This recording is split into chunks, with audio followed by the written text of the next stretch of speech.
And the Wolfpack has resurged. They have taken over the Rift one more time, taking us to a final result of a draw. I wonder who could have called that one. Skimmy? I don't know. I don't know. Definitely not me. Not me. Oh, well, Tally, what about you, mate? I don't know. I think I called that quite well. But again, what a performance. Antic actually showing up. Big call out to Foreigner here. But we've got a couple things we definitely need to talk about. And the first thing I want to say is red side dominance a thing here, Tally? I wouldn't say not so much. Like, nothing in the draft indicates to me that, like, red side had a huge advantage here. I think it was just the gameplay that really spoke for itself. I think Game 1, Fury just had a better, understanding of what they need to win the game, and, like, that's why they won on red side. And then, Antic had a really, really dominating performance in Game 2 on red side. And I think it came down to gameplay for me. Yeah, okay, well, fair enough. Like, I only pulled that up because I did notice that both teams decided to pick blue side, and both times it sort of just went against a little bit of the grain. So I wanted to just mention that, just get your thoughts on it. Big respect, though, I have to agree. But at the same time, we need to talk about these sub players here. Skimmy, it just felt a little bit different to last one. We saw a good performance from Game 1 from Findo. Game 2, he had that one great escape at 16 minutes, and I loved that play. But he just didn't feel like he was right there. It just looked so good from Draku. Yeah, it didn't have the same amount of measure of almost like scariness that a Nautilus can certainly bring, right? A few unforced areas of him walking into enemy vision unassisted, right? Will just die for free. Unfortunately, yeah, made it a little bit too easy then for the likes of Draco and the Rail to truly shine, right? Some very decisive flash, pounce, stun, kill combos. Had his work cut out for him, right? It was a clear target to try and shut down his Cassiopeia. And I think credit where credit is due to Chirp, right? He's obviously bust out this pick blinds and said, I don't really care. I think both games he had about like an 80 CS advantage over that of Incursio. The only downside on this occasion is that the champion pick wasn't able to hit the same highs as the Aurelion Soul, right? I think Tally mentioned 5+ items was required. That's what bailed them out with the Aurelion Soul, right? The Rabadon's cap came through, they just started to win fights. But the Cassiopeia didn't have that same kind of luxury, so yeah, unfortunate. It was pretty big, but we'll have to talk about the latest winner from that one. We have Zoranus on the line, joining us on the desk. Mate, congratulations on the draw. A fantastic second game, though. How'd you feel from that one? Well, look, I can't say I'm a fan of ties. I mean, they're a bit too uncomfortable to wear personally. I mean, it did feel good to bounce back and get the win in the second game, but I mean, like, overall, we're kind of disappointed with that first game, as I think we should have been able to close that one out. Yeah, definitely. I just want to say, congratulations on the good performance tonight. I think you played really well. But I want to ask more about top lane itself, like the talent we're seeing recently with Tomasino and Doraemon coming up. We're seeing these new players. Do you think that like we're finally seeing like resurgence of like good top laners to contest yourselves and the likes of like Bio and Thien, or do you think it's still run by the top dogs? Like, to be honest, in terms of laning and like individual mechanics, I think they're not bad, but I think they do lack a lot of stuff when it comes to the macro and the map movements. Yeah. And so I think there is still a bit of a gap there. Yeah, I would agree with that. Well, Zoranus, thank you so much, mate. Again, congratulations on the draw. I know it's not the result you're after today, but it's still better than going 0-2. So, mate, congratulations on that, and we'll see you again next week for a some more big dubs, right? Surely. Thank you. Big dubs. It's all about the dubs. Like, you got to go for those big wins. But no, fantastic. Like, we saw him. He was playing so well, Zoranus as well. But Foreigner 2 in that jungle, I wanted to touch on that and just say what a huge performance in that second game. I think it went like 8-0 and 3 or something towards like the midway, halfway point there too. But what a performance there, Skimmy. Yeah, what a performance. Really complete package from him, right from the very get-go to, receive the fight, to mechanically play it out, to make sure that he got the first blood, not the Belveth, and then to be given the keys to the castle, right, and say, I will make you all proud, right, to find another kill, to exploit the weaknesses of you've revealed and miss that gank, that's another camp stolen away from yourself, to snipe resets, to do what Viego does best, right? So, yeah, great performance when you're surrounded by stars, and, yeah, hopefully it continues. But my big point on that, though, as well here, Tally, and I want to put it to you, is what did you think of the Belveth? We haven't seen it thus far in the split. I want to get your thoughts on it. You said it was Nox's sort of like a comfort pick. Would you agree that it was the right call, though?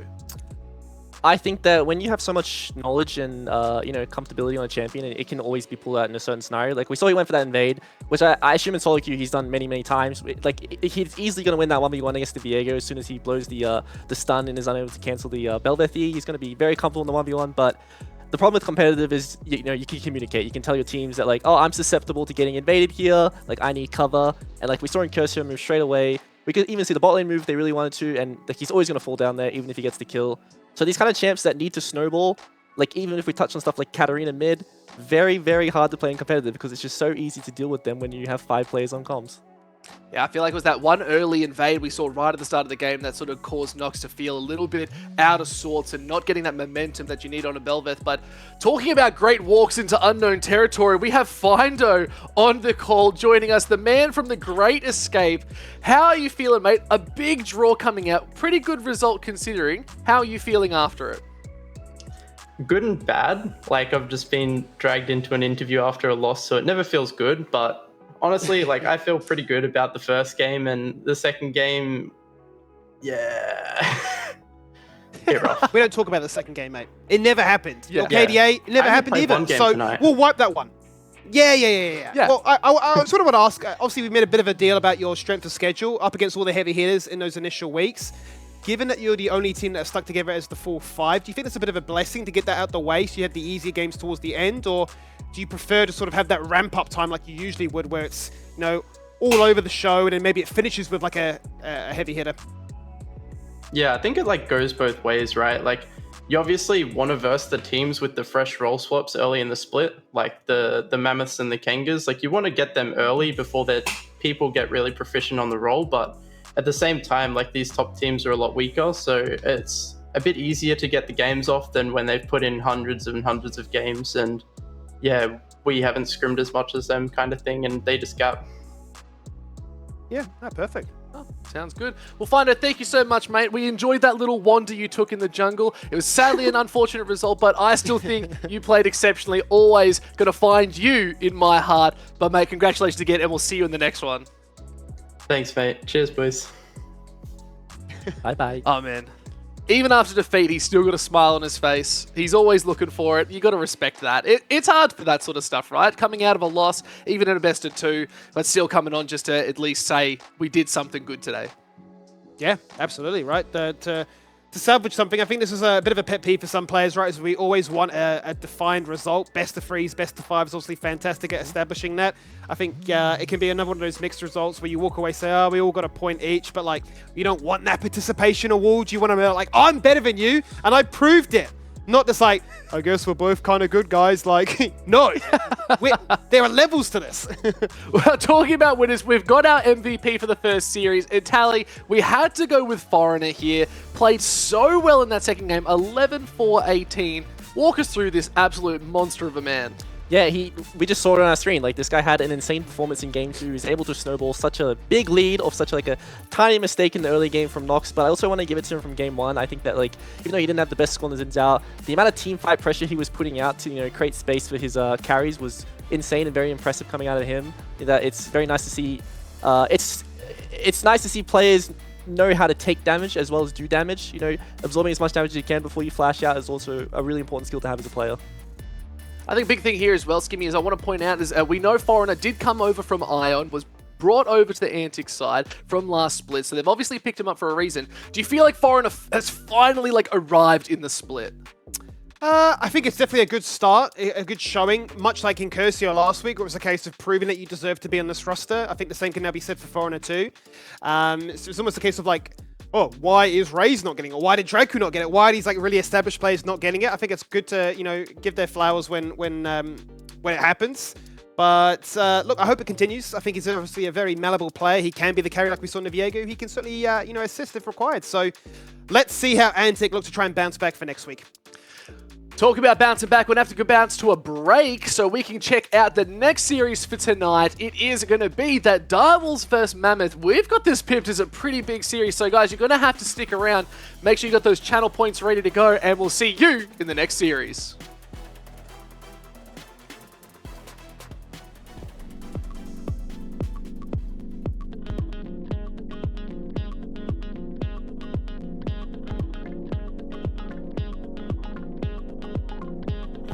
got me with a heart of stone. Won't you let me know what you're thinking? Won't you keep me up? I'm sinking. Don't tell me no. You're giving it to the heat, giving it up to the beat. You're killing me. Don't shut me up. For God's sake. 'Cause when she gets in my head, it's just the power. It's just the power play. Yeah, when she gets into my head, I feel the power. I feel the power play. When she gets in my head, it's just the power. It's just the power play. Won't she get out of my head?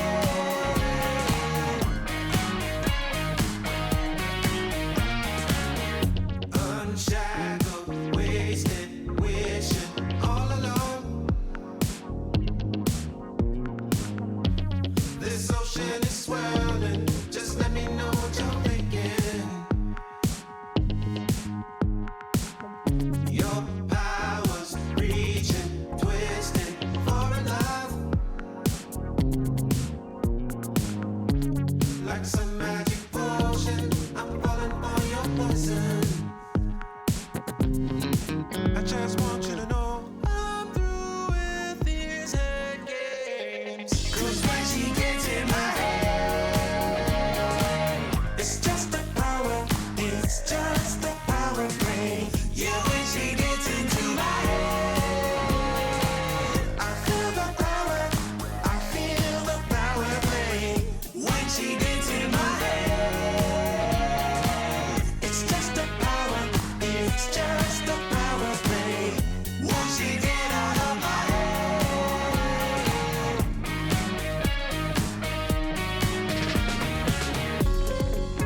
So I'm just a falling fool and I'm falling for nothing.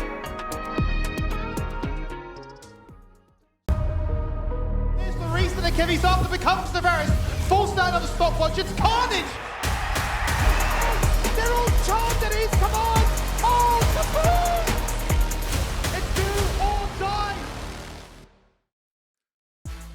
We might be halfway between the series, but it doesn't stop the excitement from rolling in the deep as we have a huge series coming up. It's going to be Direwolves versus Mammoth. We're all pretty excited for this one. We've sort of picked this as one of those serious games, but look at that Direwolves roster tally. Look at it. Yeah, it's great, isn't it? Looking. Look at it. Look at it. Just look at it right there. Yeah, All those beautiful smiling faces. I think that, Direwolves, we don't know much about them yet. They had a really tough matchup in week 1, and I think, coming against Mammoth, it's more in their field, a bit more of the contesting area. So this is really when you want to see them take those points. It's really important to establish yourself as a team that can still contest. But I think it's that thing we're seeing this clip right now is Katsuri as well has been absolutely flogging it. Even for just the first week, he's just played so well, was so consistent. Skimmy, do we have high hopes for this player? Oh, absolutely. Wherever Katsuri goes, he seems to blossom. Obviously went overseas to play for CLG Academy as well, so there's a reason he's hit the highest highs.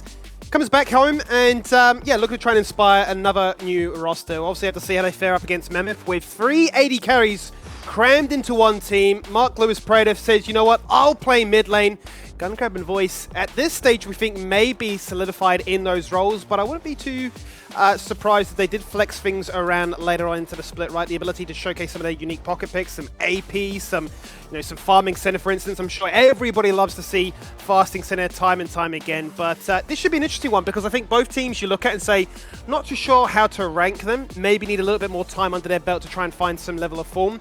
But the common thing is that they both went up against some of the best teams in the league, so this is a good chance for them to bounce back and say, all right, week 1 is over, we got smashed, let's see what we can do up against somebody a little bit more on our level. Same sort of level, they said, playing grounds, right? Like they're sort of Yeah. both down the bottom at the moment, paired with a couple other teams, of course, but doesn't mean they're out of the running. They can start stepping up here. It's still early days. So we're going to have to see how they're going to look. But like you said as well, yeah, it's all those 80 carries on Mammoth is what I've sort of got my concerns for. But I have hopes for Praedith. I think putting him in the mid lane, we'll have to see how he's going to go. He felt very confident in that role too, so we'll have to see what it's going to look like. But Tally, do you have any sort of idea of maybe, will we see double 80 carries in this? We've talked about fasting center. Could we see a Tristana mid paired with like a Varus or something in the bot lane? I have no idea. Honestly, there are so many variables when it comes to this roster. We have to wait and see until what they want to pull out. We saw very standard stuff in the first week, but I'm excited to see if they do want to do something, out of the ordinary. Well, talking about 80 carries, we have Katsuri on the line, joining us on the desk. G'day, mate. How are you feeling? Are you excited for today? Are we going to get another Felios pop-off?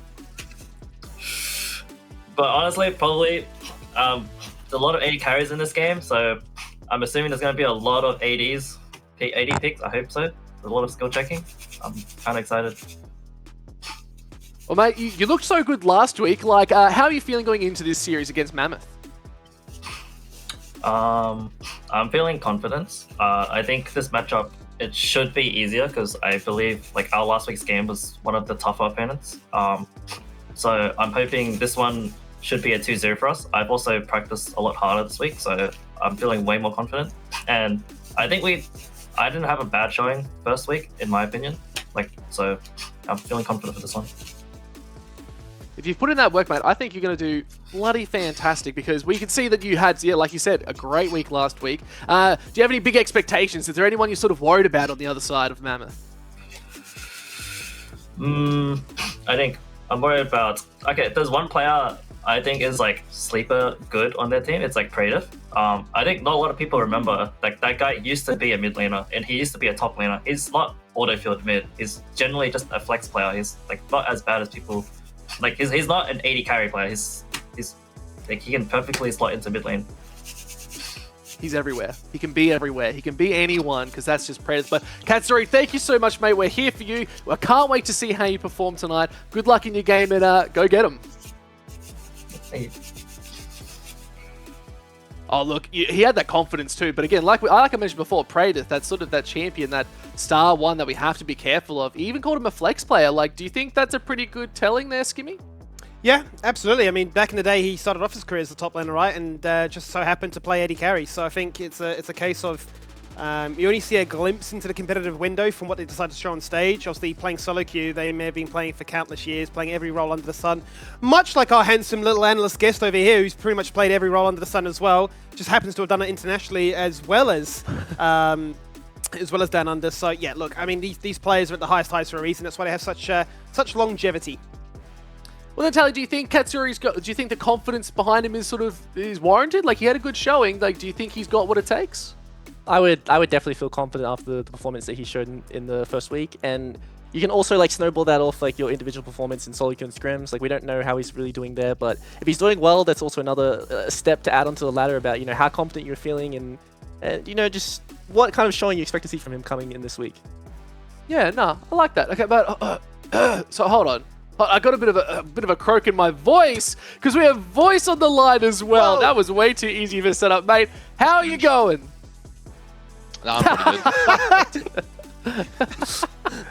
Hey James, another James. What a great name. Love Jameses. Hello, Jimmy. Anyway, I want to ask because the story with Mammoth right now is the triple 80 carries. I want to know if you can give us a little bit, without spoiling too much. Is this like a thing where you guys can flex around multiple roles? Because I know like Guncrab, Praedith, and yourself from history have played multiple roles, and there are like specific champions I think of when I think of you guys. Is it like a not so much locked in position thing, but we might see some draft flex coming in? I don't know, man. Apparently, I'm just a Nautilus OTP. That's what I've been told. So here I am, get to work. Back it up. Hey, I would like to do something spicy, but whatever the boss says, the boss says. Yeah, sometimes you just gotta rock up. You just gotta lock in all this, I guess. I don't make the rules. Tragic. Well, thank you so much, voice. That is all the time we have. We're going to have to pass you on. Good luck in your games. Promise my voice isn't doing too bad, but I'm knowing you're going to be performing tonight, so good luck out there. Thank you, mate. That was a lot of fun. But we do have Pick and Ban looking pretty good. Let's just jump straight into it as we are looking pretty spicy for a big series coming up on your screen. Tally, Skimmy, what do you think? Great. I think it's going to be a banger. Like every game, it tends to be a banger. So look, like I'm going to use that word because we use it ever so effortlessly all the time that I am thinking it should be just that. Let's have a quick check at the side select as well. Diable's going to open up the account here with blue side. Mammoth actually opting for red. So I'm curious to see where they decide to plant that. I would imagine probably in the mid lane, given that we just heard that voices, it's Nautilus all day, every day, so no Aladoric shenanigans here. But look, who am I? We never know. You never know. There's a lot to like take away when you see the side swaps. It's really nice to see that the same team plays with the same side, because then you get to see what they messed up in game 1 or what they thought was really strong in game 1, you know, and bring it back or improve it for game 2. But I'm curious because, I mean, a lot of us are a little bit conflicted as to who to go for. I think it was very difficult for me to try and go 2-0 either direction, just because both teams, in the manner in which they lost, it wasn't enough to really digest, you know, who's good, who's not. I think the one thing I will say is that it was a pretty disastrous bot lane opener for the likes of Voice and Gunkrab, right? 42 deaths between them, which is by far and large the most deaths in the league, which is a big interesting talking point given that, okay, how is this bot lane going to look? Obviously, you asked Voice before, are we going to see any crazy shenanigans? Like, are you going to be playing Draven one game and Gunkrab play support? So I suppose lane swaps out the picture, role swaps maybe out the picture. Maybe it just simply comes down to, are there going to be any unique picks that have to come out to try and get the edge? Because if Katsuri's saying he's been practicing hard, I'm curious what in particular he felt the need to improve on. Yeah, it's also telling that Mammoth is a team that, you know, doesn't lose quietly. Like, they're going to keep fighting, which is, it's good to see from like a proactive perspective. You always want to see people trying to fight the way back into the game, trying to find any leads, you know, just bleed out, because a lot of the comps that they drafted in the first week, they were getting outscaled, so they had to be proactive, and that's why we saw so many more kills than you would see in a normal game. I expect it to be a bit slower this week. They probably understand a bit more about like what went wrong against, because you versus such a good team in Ground Zero, you get to understand, you know, what are our weak points, where do we get abused so much, and then that's what you practice the entire week. You get to cover up these, you know, these leaks in your armor, these little dents in your armor. Just make sure that you're not so susceptible to getting, you know, completely run over in the game. And, you know, once you finally cover up these basics, you get to grow as a team. You get to develop, you know, strategies, certain game plans. And that's why we see teams like Fury become so strong, because, you know, they stuck together, they have like gone through all the basics, and now they get to develop as a team. Yeah, they've gone through the honeymoon phase, and they said, you know what, we actually quite like each other. Let's stick together as 5, let's grow, let's build this relationship, let's actually become a team that can look to, battle with the best, which you touched on it briefly before for Mammoth. A pretty brutal intro to a brand new split, right? They were down, I think, 7,500 gold by 15 minutes, which is like a huge, huge amount. And that game, you sort of talked about like any improvements to look towards. Well, in that series, they only got a single turret, no objectives. It was, very, very telling how one-sided it was. You can see that. Thank you very much to production. Both teams actually find themselves at the bottom of the bracket, so having the weakest early games in the league to kickstart week 1. But this is why we say, you know, it becomes such an interesting talking point, given that, okay, if they are actually as evenly matched as the graphic makes it, then how do you actually pick a favorite for this matchup? It seems impossible. Yeah, I would definitely base this off draft, and like as we see like the goal difference in 50 minutes and like how much these teams struggled in the first week, it's pretty much only up from here. It can't get any worse. You know, we've only got 1 turret in the first week, so, you know, if we get 2 this week, that's a W. But it certainly is. I think that it's telling that these teams are either going to be very, very, very aggressive, and the reason why they fell so far behind is because it backfired on them, or we're going to see absolutely nothing happen because we're afraid of, you know, what happened last week happening to us again. But when I think of like Predeath, I think he's a very confidence-based player, and I think that he will, you know, he'll rally the troops, he'll lead the troops, and he'll do a good job to, you know, make sure they have a stable early game this time. Good point. Conversation. Mike, welcome back. Thank you. The conversation was so enticing. Production said, Pike, we've got to send you back in. It's too good. Like, you need to be there and actually listen to it. I was like, you know what? I can respect that. I think everyone needs to know these facts. But yeah, you mentioned that gold. Like, that's pretty big, eh, Tally? Like, I think it is a showing, but we'll have to see how it's going to turn around in this series in particular. I want to quickly touch on it. I don't know if we have anything for it, but who are you backing for this series? What are your thoughts on that? I'll start with you, Skimmy. Well, as I go away from my relaxed pose back to, I'm super serious, I'm on camera. Here you guys, welcome. Eye contact with you, the viewer at home. Yeah. Look, I went for a 1-1. I went full cop-out. I went for a draw. I know I've been caught, guys. I am a sellout. I wait for the cop-out answer. 1-1. Oh, we all did. Oh, Whoa, we're all what? imposters. We don't know who to go for. We know nothing. We all have 4 points. Well done, lads. The Explain worst why. part is I've done 2 draws, and I'm currently winning though. For tonight. True. So there's no winners Tonight. tonight. There's no winners. It's always the Yeah. overall, Pike. You'll learn that very quickly. We don't True. care about a one-night wonder, mate. We're all about who won by the end of the season. I've waffled so much, I haven't even explained why I've gone for the 1-1. Essentially, yeah, we saw some stats, weak early games, absolutely crushed. I need to see the games to actually understand. So, cop out 1-1. Yeah, Talia, you about the same? Yeah, I'd say I'm about the same as Skimmy. I think that both teams showed strengths, but also a lot of weaknesses, so it's very hard to pick a favorite. But, you know, I'd say I'm a fan of whoever plays the best League of Legends tonight. I don't have a particular team that I'm going for. I just want to see some great League of Legends, some great, you know, laning, some great objective Ding, control. ding, ding. You know, Tick it off my bingo. tick the checklist off. You know, show me it all, and you know, I'll be your fan. What bingo did we actually want to get? There was a bingo we were going to do. Was it what lane was it? Oh, it was said it. it was Fido's champion pool. We wanted to Yes! we wanted to Yes. see which We champion should still fit. do this. I'll set that up for us. I'll do it. But we do have another thing that we need to inform the viewers about. It is your Twitch channel points. Don't forget to place those points on the team that you want. Say, yeah, Jimbo's or I did it the wrong way that time. Oh, you think I'd learn after the first week? But absolutely get those points in. It's so crucial. If you want to start stacking that dairy, that's the only way to do it. Or just sit here and watch us and talk about cool things like League of Legends and players and other cool suave things like... I won't talk about League of Legends. Watch You me don't wanna talk talk about about paint dry for 40 minutes. If know we what? get a snooze fest where nothing happens and they farm, I will just generally Google random facts and talk about that. I'm gonna In- issue a in. challenge then. I'm gonna issue a challenge. If you could work in 5 unique like colors, but like you know how they've got like the hectic names. There's like vermilion or like summer rainbow. Not just like something blue, red, and that. green. You need the fancy shade. Yeah, Yes. yeah. Oh, If that's you tough. get 5 of those in, and I know, and I'll look them, I'll keep track. I don't know. I'll give you something. I'll send you something cool in the mail. How's that sound? That sounds scary. Good luck. What Yeah, could no, be arriving in the mail from Pike? Yeah, no, you don't even want to know. But we have a champion select. It's time to go. See you later, everyone. Let's just get into the first game. Bye-bye, Pike. Welcome back. And then Hi. back again. And here we go. Old mate's cracking up. Either he's watching the show or he's just really keen. He's definitely watching us.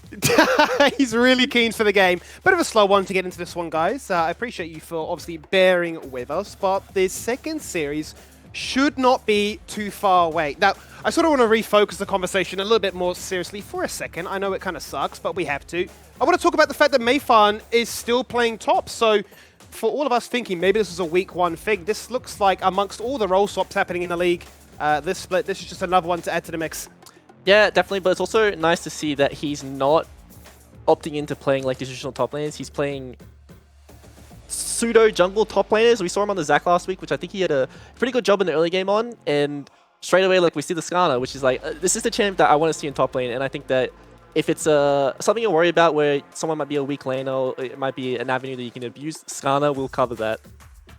Well, I was just going to say, surely Mayfan's like, I'm picking this for myself. This is a first pick because it's strong, but it's a first pick because it can be, once again, like the Zac, a jungle top lane flex. So, keen to see how that one plays on out. Instant response though from Mammoth, and true to Voice's word, I am just a Nautilus 1 trick, and I will be supporting the Varus. Yeah, and we see Proteus Ari being removed. I think he had a really, really good performance on this in week 1. Did go to the Cinder in game 2, which he also did a pretty good job on, but wasn't finding the same success as he was on the Ari. But I'm curious to see, as he is like a fresh, you know, role swap to mid, what he likes to prioritize, what kind of playstyle he likes to aim for. Oh, it's an interesting one, right? Are we looking to try and be very aggressive? Is that like an assassin gameplay? Are we looking to play like control mage, just sit back and farm? Do you want to try and split push, right? Do you want to be like the Azir or Ori, just catching waves all day? There is the Azir! So we just chuck in a few mid laners and suddenly something happens. So we're going to get to see what Praetor looks like when he gets to be the one with all the tools to force those engages. Yeah, this is a very strange one for me because, like, as someone who swapped to mid, Azir is so foreign from any other champ in the game. He has his own, like, his playstyle is very, very unique. No other champ is very similar. You might think, oh, like, he's the control mage, like, Ori's similar, Victor's similar, but, like, no, he's this champion who is, like, good in early game. He's the gank setup, he is the engage, but he's also this hyper carry, so it's really... You really commit a lot of brain power to playing this champ in the game, and I remember having arguments with, like, other players about, like, oh, yeah, what's the hardest champ to play in the game? And, like, I always say Azir, because you're thinking about angles to flash engage in a team fight. You're thinking about like keeping your uptime doing as much damage as possible to the front line while, you know, trying to do so many things. Well, other champions are all about, yeah, I just need to do damage to make sure I stay alive. I don't need to worry about going in. So Let me take you one step further though, Tally. Go. Before you go even further about selling the Book of Azir to me, what if he said, you know what, angles, damage, confusion? What if he just slammed Vel'Koz and you're like, hang on a minute, this guy has either got the most tech or he's just straight running it. I remember a long time ago when Vel'Koz was broken. Back in 2021, I think, he was the counter to Ryze, because Ryze is like, I get prior into every champ in the game. Vel'Koz was like, no, you don't. I am the priority king. But you know, we haven't seen him for so long, and I'd really like to see him get buffed. I think he's a very, very unique champion, and he's really, really good at punishing dive. Nice to see if, like, Riot put him on the bucket list for a buff, and you know, we get to see him. Probably in the confused bucket of like, how do we actually rework this champion? It's in a too hard basket. We'll forget about that one for the meantime. Skarner Kaiserrel as a Gragas gets hovered. Double bruises ban away there from the side of Direwolves, potentially double junglers, in fact, as the Gragas does get locked in. The Azir to be complemented by a jungle Lee Sin with a Cassante Jace taken off the board to make sure that Mayfarn really doesn't get a chance to try and be a little bit more aggressive. So maybe they're not even entirely convinced about this Skarner just yet. We'll see though, how do they want to bring it all together?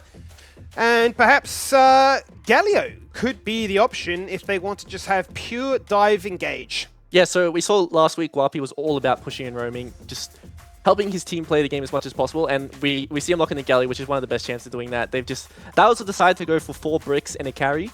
So we'll have to see like if that is the kind of playstyle that really suits this team, will really find success for them, because it's very hard to pull off this playstyle on champs like Azir.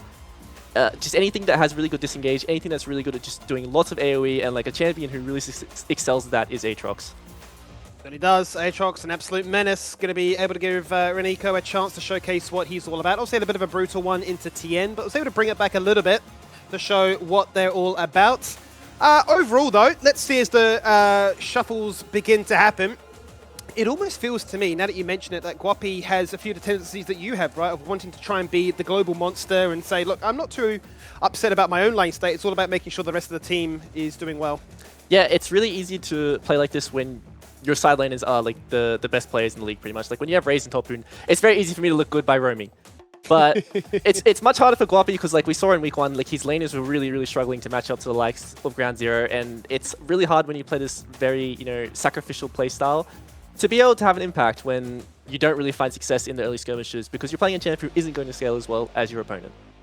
Yeah, certainly won't be. Very much more that of a supportive nature. But yeah, look, I'm curious to see how it does function in this one, given that they have gone for a comp that's very much about catching you out. We already saw the Rel earlier tonight as to what that's looking to try and achieve, right? The flash pounce on somebody immobile, be it the Varus, or perhaps even catching the Azir off guard. But then on top of that, you've got a Skarner Impale, you've got a Galio Taunt, perhaps even a Gragas Bomber. And if that's not enough, maybe you get tagged up by the Void Seeker, and suddenly Katsuri's on your head saying, I am the leader, I am the carry, watch me 1v9. So Direwolves, a very clear game plan there. Finally, the comps do get locked in. It is another jungle Skarner, Tally. I'm sorry to burst your bubble. No. Well, something that you brought up just then is that Direwolves have a team comp, and I think that's really important to mention. Is like when you look at their team, you think of like a team comp, you think of a team fight, you think of team cohesion. Whereas when I look at Mammoth's comp, I see like a team of champions. I don't really see much synergy happening between the champions. I think they all like individually are good into their counterparts, but they don't so much work well together as a unit. So I think that if Direwolves do manage to get ahead here, it's going to be a very, very, very big snowball happening. Basically, the question becomes then, how much time have they had to really form those relationships of understanding? Is this going to be a solo queue style game where we're playing for ourselves, or are we really going to rally around that these 5 champions interweave beautifully like a perfect puzzle, and that we can find that final piece for victory? Into the Rift we go, finally, as we get to see these 2 teams in action. A very important game for these 2 so early on into the split, and certainly could be the decider as to if one of these teams do or do not make it to the playoffs. Yeah, and something also to touch on that we just see right now as we see the keystones come up is Gunkrap decided to go for the press the attack, which is indicating he wants to play an on-hit Varus. He wants to play the DPS Varus. He doesn't want to play this poke Varus, because when you look at Direwolves comp, they're all diving into you. You will not have time to poke. You will not do damage if you build poke against such a tanky team. And it's really nice to see the adaptation coming out of Gunkrap to do like, I need to get a bulk, I need to get a Rage Blade, I need to do as much front to back damage as I can, because that's how team fights will play. Which, now that you mention, pairs quite nicely with the Azir as well, because, you know, there's certainly a few different ways and brands you can look to try and play this champion, right? You're either the guy that goes in on the flank, going for that huge, crazy montage scoop, or in many cases, you're just allowing the damage to come in towards you, and if somebody overextends, then you hit the Emperor's Divide, right? And I feel like that might be what we're getting out of Parade of this game. Yeah, definitely. I think that the rest of Mammoth, besides Predator and Gunkrab, should really throw their bodies to keep their carries alive, because if their carries are alive, they can individually carry these team fights, because there's just so low range coming out of dials, and they can't really deal with the champions when they take off. I think the DPS will be way too much to deal with, and it's just not really so much, you know, the Aatrox or Lee Sin on all the show. It's just all about keeping their carries alive and making sure they're able to do damage. Well, speaking of somebody that can look to try and keep their carries alive is Gudo, right, on the Lee Sin. His most played champion by a country mile. 18 games of Lee Sin, his second being Wukong at only 9. Absolutely loves the champion, and has certainly shown that he's got some fancy feet when it matters the most over the years when we've had multiple different Korean Lee Sin players showcase their brilliance. We'll get to see if he can have that individual performance once again here in the first game. But I think we're going to be poking into bot lane a fair bit. That was the major point for me, right? The sort of the ability for Voice and Gunkrab to hold their own, because I think if Ketsuri gets given too much space, maybe he just you know, plants the seeds in laning phase. Yeah, we'll have to see how Gunkrab navigates this game, because we saw him fall down a lot in his first week against Ground Zero, and now he's playing another champ which isn't very good at surviving dive. He's not very good at self-peel. He needs a lot of help from his team. Is he going to be able to, you know, play his team fights well enough to do damage without falling down consistently? There's a little invitation here for Mochi to poke his head into the jungle, and I'm curious to see how he keeps pace here with not only the tracking, but the 1v1. Obviously, we know that Skarner is quite keen for a bit of a punch on, but into Lee Sin, I would, generally speaking, say is the king of those 1v1s. Whether or not he's going to have a good time there, or if we are just going to be quite content just playing for our laners and avoiding any kind of shenanigans of invading or contesting things like the Scuttler. Yeah, I think you don't really see it anymore because of like how the game is adapted over time.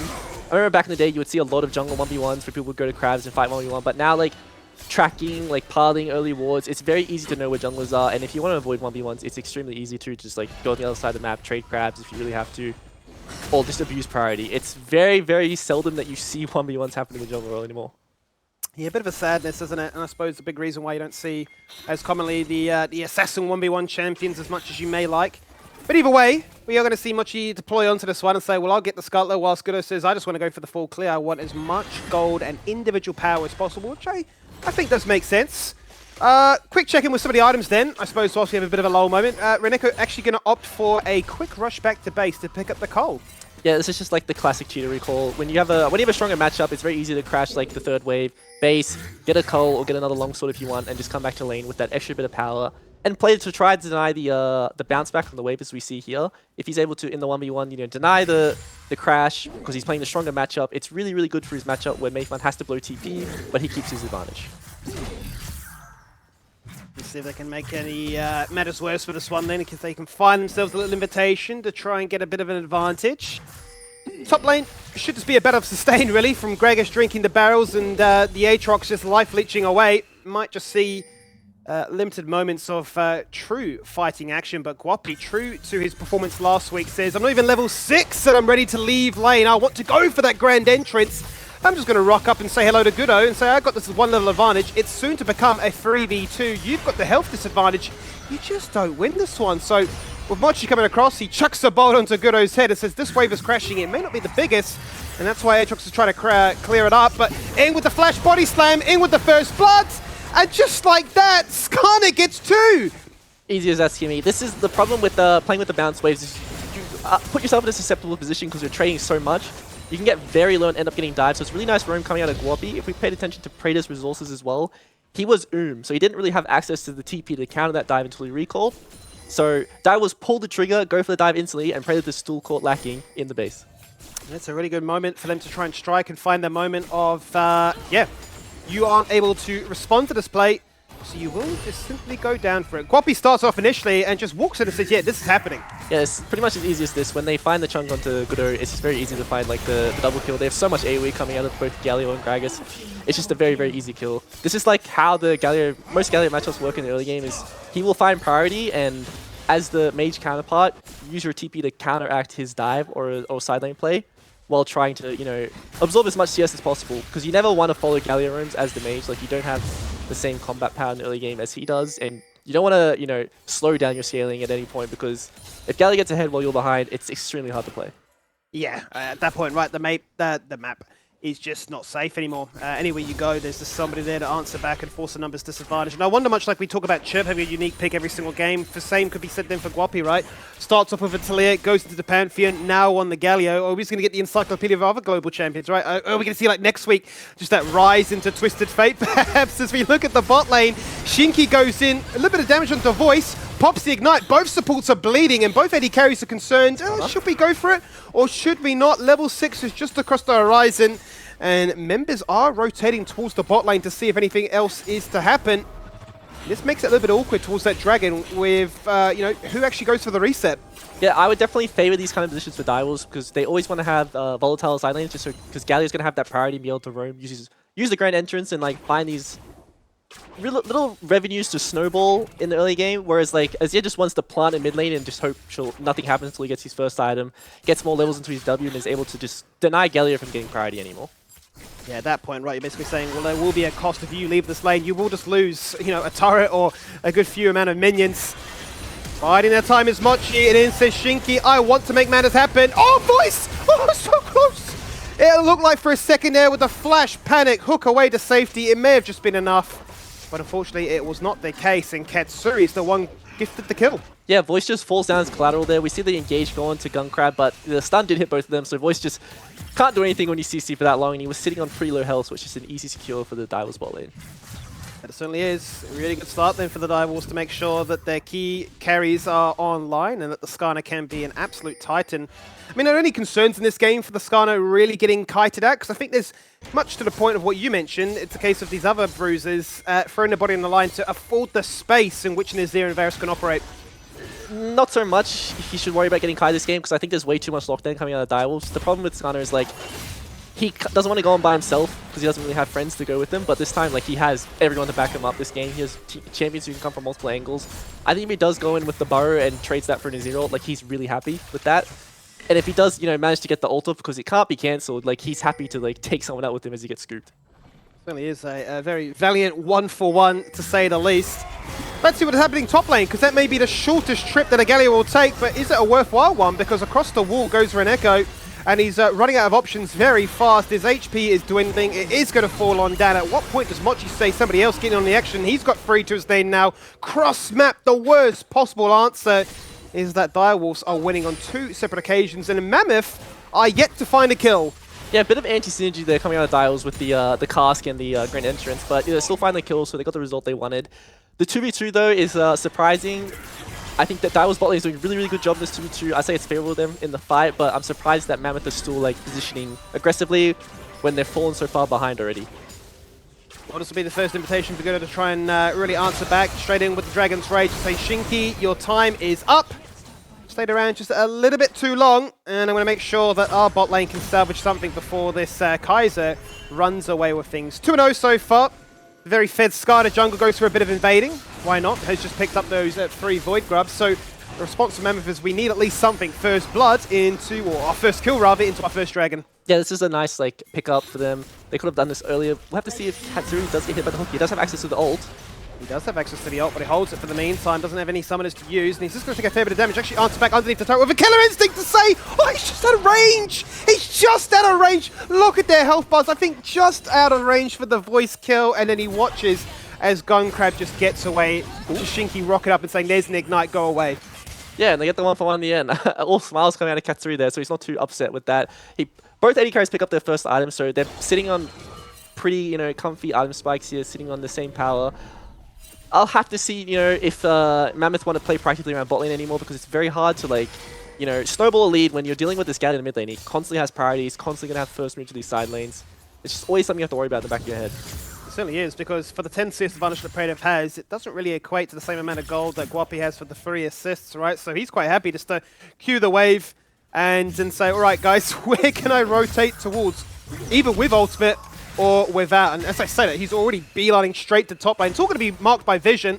Scuttler acting as a very helping hand here for Mammoth, but Praetor's no doubt have to make sure that, well, if you are going away, I'm able to achieve a little bit more than just the CS, be it turret plates or what else.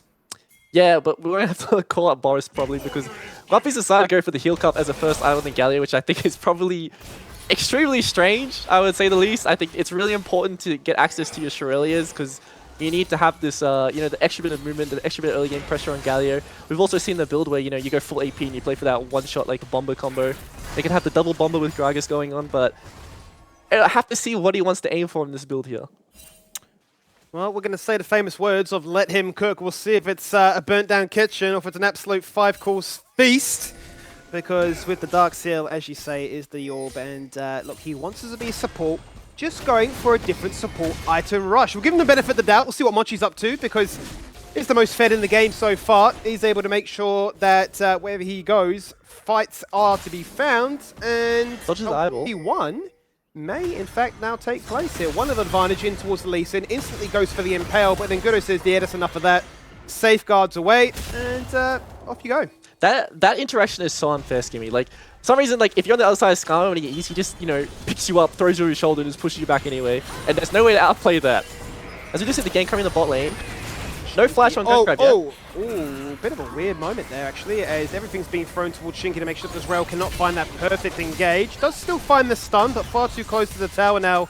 Is Voice on that Nautilus, and there is Predator given that opportunity, right? As you say, if you get left, I will punish you, not only with CS, but with turret plates too, and we'll start to get closer and closer to equating that 3 assist difference. Yeah, this is just what happens with the Galio rooms. If you're unable to find a successful kill, you just end up losing plates, and your individual lane will be really strong, but the plan is that you make your side lane so much stronger that they can't deal with that. Unfortunate, though, that I don't think Daiwos had really tracked the flash time on Gunkrad there. If they know he didn't have flash, we could have seen the flash committal out of Shinky with the ult, and probably a kill there.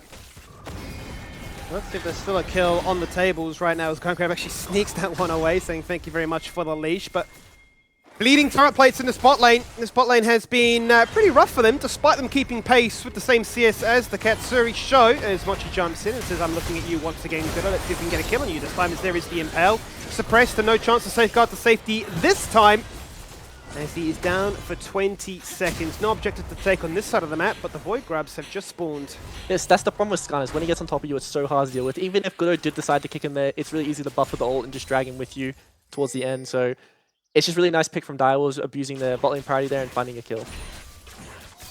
So Mochi just going to cross the map and say, well, there's no dragon, I will go for that other objective. I want to utilize the strong advantage and the big lead that we have.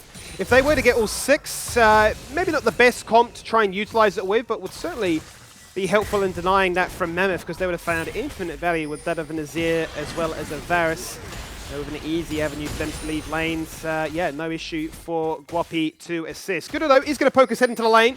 Voice and Predator just slightly behind. Not all 6 could actually be taken, only 4 in the end, as the Herald ended up spawning. They're still happy with that. See if Gudo goes for the kick here. He does go for the kick, switches him back into his team. There's the depth charge, go for the full CC combo with the Ignite ticking on his head. Dragon's Rage, make it happen. And, well, it certainly did. Yeah, this is a really cheeky play that you don't see many teams do, but when you go for an objective, you would consider the side that you were playing on to be safe, and you feel comfortable pathing greedily back to your lane. But it's really nice to see Mammoth, sit in that fog wall between the objective and the lane, and find Guapi going back to his tower. Maybe that is a small moment in which Mammoth can start to find some foothold in this game. It's taking about 15 minutes for him to truly answer back. Maybe that is the start of something special here. His top lane has certainly been very quiet, as to be expected, right? 0-2 is the Aatrox, 003 bit the Gragas, but they're just trading, they're just purchasing their items, they're just cruising on through, so nothing too exciting to check in with there, but this will be the first tower actually falling on down. Going in favor of Daiwos here, and makes sense for it to be in favor of Katsuri. I wonder if they will just try and drag him around. As the president say, anywhere you are, a turret will fall. Yeah, they'll pick up the dragon here. This is a consultation prize for Voice being on the top side. He wasn't around bot to help his AD carry when the waves were crashing, because he was making that play on mid. So the trade happens on the other side of the map. They get the tower, they get the dragon. Have to see if Daiwos want to put their bot lane into mid, play for that total map control, or go up the top and play for just the side lane control, because they believe their side lanes aren't strong enough to deal with the Azir and Aatrox. But I think playing for the total map control right now, since it plays it down, is just much better, because you can use your mid priority to go either to the top or bot. Yeah, you just have so much more access, right, if you control mid lane. Has been the story of many of the games that we've witnessed here tonight. But I suppose checking in with how this game is all panning out. 0-1, be it Praetor, or 0-0-1 rather. I've sold him dirty there. 0-0-1 is Praetor on the Azir. We mentioned before, would he actually be able to keep pace with the amount of CS and plates he's been taking away? And you will see here that he is, by a fair margin, up 700 gold over the Galio, who is rushed at Morello's. He's definitely going to be looking to try and support wherever he can. Out goes the cask, and actually Gunkrab juking into it to make it even easier to hit. Just out of range of follow-up CC, but Katsu, he's tagged him. He's got it with the killer instinct, but it's a trade 1-for-1. Right into the waiting arms there of Goodo. But look at that, it's a two-man Impale. The scoop to try and buy some time as that Impale expires. But in with the flash, body slam for Mayfan to say goodnight to Goodo. Voice limps away again. The boulder, the smite, is just not enough as Praetor body blocks at the end there. Yeah, that's the interaction I'm talking about, where like Skana will find the Impale, and even if you do decide to sweep him out, he's going to take your team with him. So he's happy with that interaction going on. And we see Dywolves, you know, play aggressively onto mid lane, find the pick on the Gunkrab. They decide to commit just a bit too deep to find Gunkrab after he flashes out, and they end up trading that 1-for-1, which is a pretty good outcome for Mammoth. It is a pretty good Mammoth outcome, as Flash has to be burnt there by their top laner. It wasn't a part of that fight, despite Mammoth coming out ahead, you would say. But was very bravely saying, well, I'll push that wave without any vision, well, really any care in the world. So they're going to make sure that this gold lead doesn't balloon in favor of the Direwolves. Now just a slim 2k advantage, and still anybody's game, you'd say, at this one to see who can eke out this game one mid-game trajectory. Yeah, as we do go into the replay, we get to see like Mayfan go for a really nice cast on the Gunkrab here. He tries to sidestep it at the end, but you know, it's just a bit too close. Really nice flash reaction from him and like a good disengage from Voice, but just in the end, like Katsuri decides to go in, find the 1-for-1, and once again, like you just don't have the damage when your one carry dies, so they're not going to find any more kills here. Like if Praetor had access to like more items at this point, like this is the kind of fights that he would be taking over. Yeah, he just flourishes in amongst the chaos like that, right, as everyone's walking into him. Between himself and the Sand Soldiers, their DPS output would be pretty much second to none. What's happening here? Agent Mayfan behind enemy lines, saying, can you catch me, guys? I'm very, very scary on this Gragas. I do a lot of damage because I'm building full AP, but unfortunately, I'm unable to take anybody to the grave with me. Yeah, unfortunately, they didn't get that kill to Praetor. I think it's really, really important to get gold to him right now, but like Goodo getting kills is also fine. I think this champion is very underrated at killing isolated carries. Lee Sin is a very good champ at just like taking out one important champion with like the flanks into like kick. It's really all on like your mechanics in here, like how well you can do. Well, certainly Goodo has the license to pilot the champion. As we mentioned at the start of this game, right, is his most played in competitive, so feels very much at home if we're talking about comfort picks for him, but certainly can't look past the fact that, yeah, Praetor on the Azir would like more gold. Would certainly like to have more than just relying upon the fact that he's got the CS advantage into a very roam support-heavy Galio. But to speak to that mid lane point, obviously, both bot lanes are going to be positioned here now, given that these crucial objectives, both are actually spawning in 60 seconds. Yeah, to touch on the mid lane point you brought up earlier, the item difference is like, you can't really tell right now because it looks like they have the same, you know, both 1.5 items each, but like, the fact that Galio has Morello's right now is like, he's just sitting on useless gold. He's not going to do anywhere near the same damage that Praetor will be doing, especially when he finds the Leandries, when he finds like the death cap. The DPS output from this solo champion will be completely unmatched, and like, the one saving grace is that he's not solo AP, so it doesn't really matter what he builds. It's just the TP flank coming onto Reneka, who has no flash. Yeah, Reneka doesn't have the flash because he burned it prior. He jumps across the wall, finds himself another mid there. Hang on a minute, this is my side of the map, he thinks.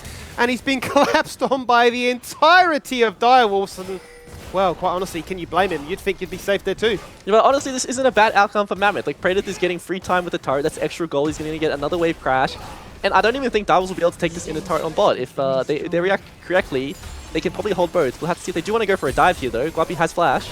Guapi diving from the wrong side of the tower, cops up the Chain of Corruption, says, I'll go golden, soak up that one, no harm, no foul. Mochi coming in from the angle, waiting for the stun, suppress, and straight up delete onto your Voice. Not a lucky life if you're a Nautilus player, very squishy, will fall down quite quickly. But making it a 4v5 with Desync's respawn time, this makes it very easy for Direwolves to say, well, what option, what objective do we actually want to go for? Yeah, Direwolves are just using their TPs really well. They're finding the one pick onto the side, which was an okay trade, but then, you know, they snowball that with another TP onto the mid lane. They secure the turret, they're breaking open the map, and once they break open the map, they're able to find more flanks, you know, more engaged angles for this rel, for the Skana. It's really nice to see good team play coming out of Direwolves. was some pretty good team play there as they establish a little bit extra gold. But still, sitting around that 2k margin is the difference between these. So you aren't really expecting anything too crazy. And maybe to your previous point, Telly, the fact that it's a 2k lead for Direwolves, maybe it is actually dead even given the difference in mid lane items now that Leandri's has been complete. Yeah, I think the strength coming out of Predator right now is quite underrated. If they go for an engage that isn't like perfect, they mess up an engage a little bit, he will take over this fight. His damage is insane. But then on the other hand, Katsuri is also really, really strong. He's going to go for the Nashes next. Probably opt into the full AP build after that. You know, we see like the Death Cap or the Zhonya's, so he can play a bit more aggressive. I assume it'll be a Zhonya's coming up for just so he's able to play dive with the rest of his team and like match the rest of his, match that comp style.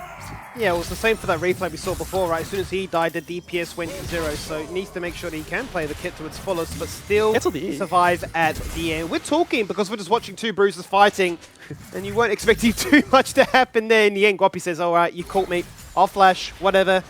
But, yeah, two dragons have been taken here by the Dire. Will also be sitting quite pretty in terms of denying that away from Mammoth. Support's going to, no doubt, play goalkeeper here in the mid lane, protecting that one, waiting for the next objective to be looked at. But you're thinking, okay, Dire Wolves have certainly been the ones more so proactive this game.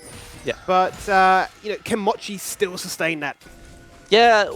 Well, looking at the game state, you would say that like Direwolves is stronger right now, but the problem is both Mammoth's side laners are stronger. Even though Aatrox is 0-3 right now, like Renekko is going to be comfortable winning both 1v1s, just how his champion plays into the enemies, and like Predator is so strong already from doing such a good job in the laning phase and securing all the gold when Galio is roaming. He's also really strong in the 1v1, so they got to find priority on both side lanes, which means it's very hard to play as we just hit engage onto Gunkrab.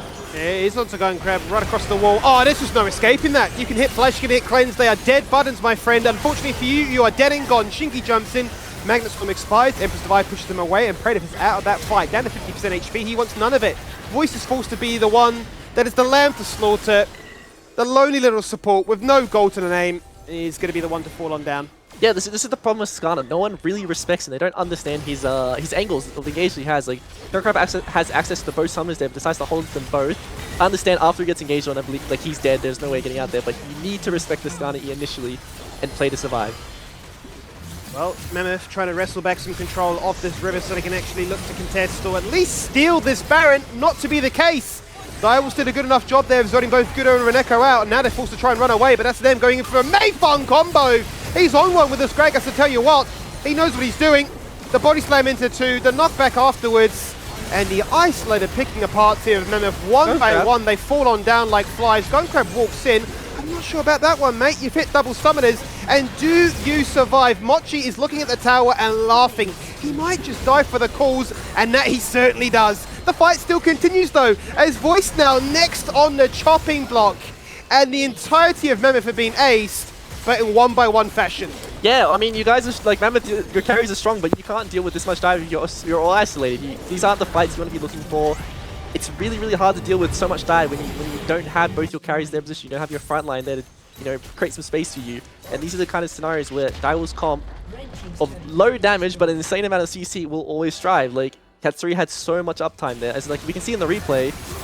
They just don't have the threat. This Baron went down so fast thanks to the Kai'Sa damage, and then Mayfun hits a really, really nice bomber, which secures them all these kills. It really does. You see it once again.